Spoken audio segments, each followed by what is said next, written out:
When I was 19, I moved into my first apartment by myself. It wasn't fancy. The walls were thin, the carpets were stained, and the elevator broke down almost every week. But it was cheap, and that was all I could afford. The guy across the hall introduced himself on my first day. His name was Daniel. He looked to be in his 40s, always wore a gray hoodie, and never made eye contact for more than a second. He smiled a lot, but something about it felt rehearsed. At first, he was surprisingly helpful. He carried one of my heavy boxes upstairs. He showed me where the laundry room was. He even warned me which neighbors liked to complain about noise. I remember thinking, everyone says apartment neighbors ignore each other. Maybe I got lucky.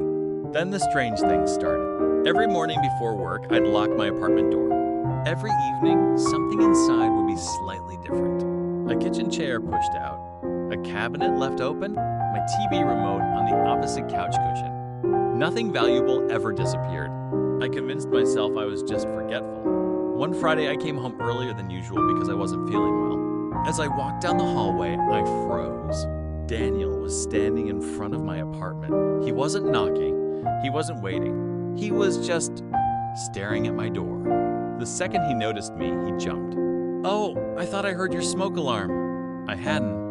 He laughed awkwardly and walked back into his apartment. That night, I couldn't sleep. Something felt wrong. The next morning, I bought a tiny motion-activated camera online and hid it on a bookshelf facing my front door. For 2 days, nothing happened. Then, on Monday, I got a motion alert while I was at work. My heart started racing. I opened the live feed.